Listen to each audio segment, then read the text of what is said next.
Good day po sa inyong lahat. Sharon Cuneta, sinagot na ang lahat ng akusasyon laban sa kanya at ang sanay movie niya sa Hollywood. Panoorin po natin ang video. Pero bago pong ating balita, huwag pong kakalimutan mag-subscribe sa ating channel at pindutin ang notification bell para lagi po kayo updated sa ating mga balita.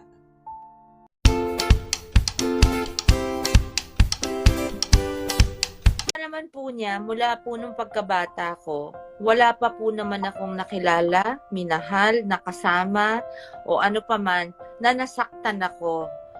Maaring sa puso, pero hindi physical ever. Ang asawa ko po, ni minsan, ni daliri niyan, hindi dumapo sa akin.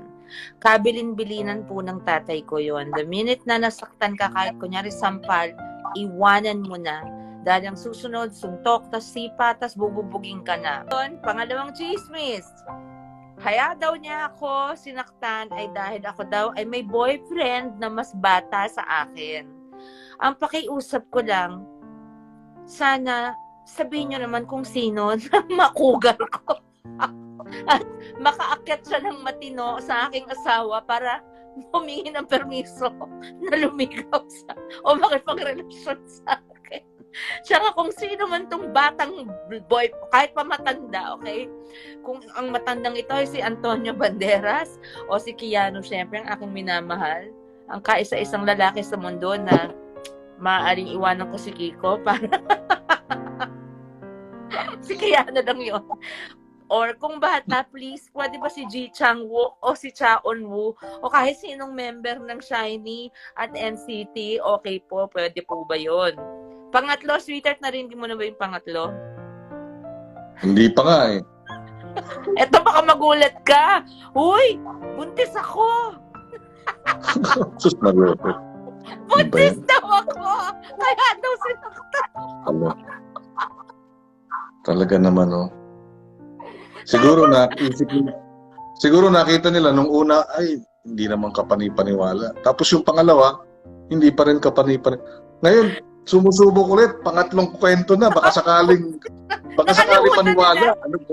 Nakalimutan nila, hindi na ako 30s. I'm sorry. Kahit cute ako, 55 na po ako. Basan, kunento na po ni Nanay Christine. I will just confirm it and tell you maybe a few more details. Ito po talagang nangyari. Because I had a surprise for my Sharonians, for all of you guys. My big surprise was that I was coming to Hollywood to do my first Hollywood film, not for any platform, not for Netflix, not for any platform, but for cinematic release with premieres all over. Produced by Dan Lin, who made Aladdin, and the Amblin partner, and the big boss, the one and only Steven Spielberg. The very first all-Filipino cast na I was so honored to have been chosen to be part of. At ang lead star po nito ay si JOKoy, ang ating one and only, our very own JOKoy. Now, JOKoy was the one that handpicked me to be in his movie.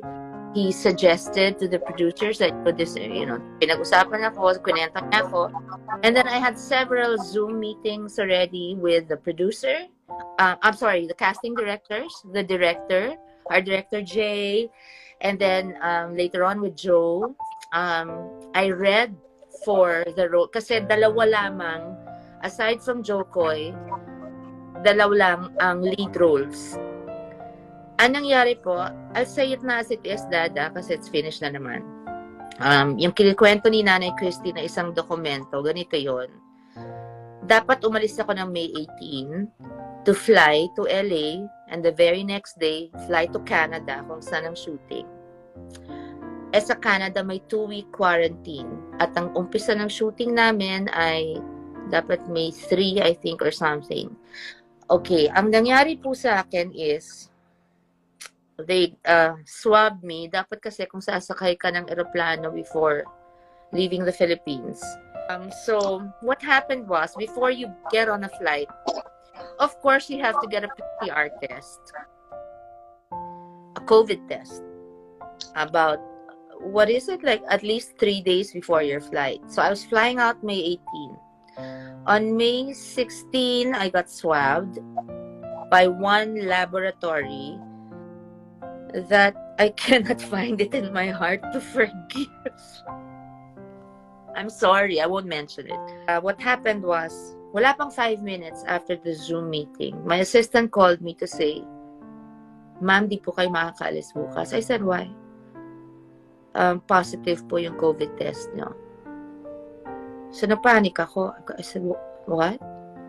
Positive po. So, natural, nasabi dun nasabi ko agad sa manager ko. So, it was a big problem because everyone was ready.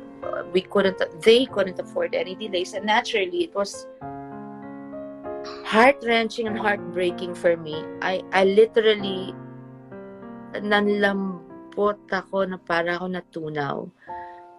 Ito yung masakit.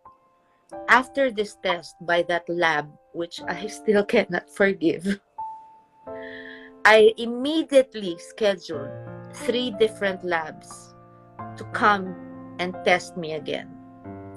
After that, the next day, another different lab. So, pang-apat na.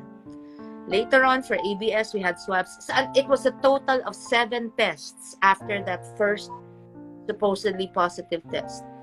All the 7 different labs tested me negative. So, hindi ba naman heartbreaking yon? That's why I was depressed. At hindi ko pa nakwento sa inyo yung bakit ako masaya, tas bakit bigla ako nalungkot. Walang may alam. So, it was, parang feeling ko, it was false positive and 7 different reputable, trusted labs tested me negative. And I didn't, wala akong sakit eh. Wala akong sakit. Nawalan ako ng napakalaking oportunidad na hindi na maibabalik sa akin. Kahit gusto nila JOKoy at ng director ko na nandun pa rin ako. It broke my heart. It really did. Kasi it was such an honor to be in the very first all-Filipino production in Hollywood, backed by a producer as big as Steven Spielberg. In the middle of all this Asian hate going on in America and some parts of the world, we were so proud that there was Mr. Spielberg was backing this movie of Filipinos. And it breaks my heart because I love JOKoy. I'm feeling ko, it was such a nice surprise sana sa Sharonians ko at sa buong Pilipinas din na it was something we could all be proud of.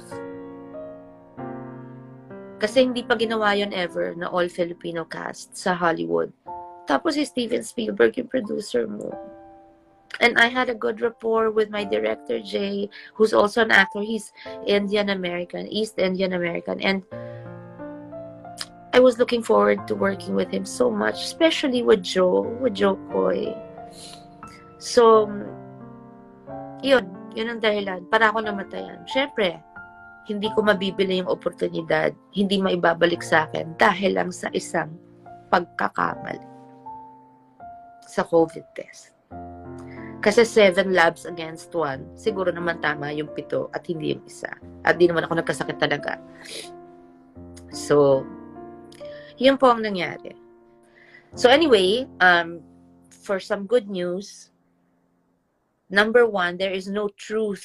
Wala pong, alam nyo, i-take note nyo po ang lahat ng mga YouTube channels na naninira sa amin ni Kiko, na nagsabing sinaktan ako ng asawa ko, or umiiyak si Sharon at umamin na sinabi ng totoo. Yun yung mga sinungaling na pinagkakakitaan kami na nananahimik ang buhay.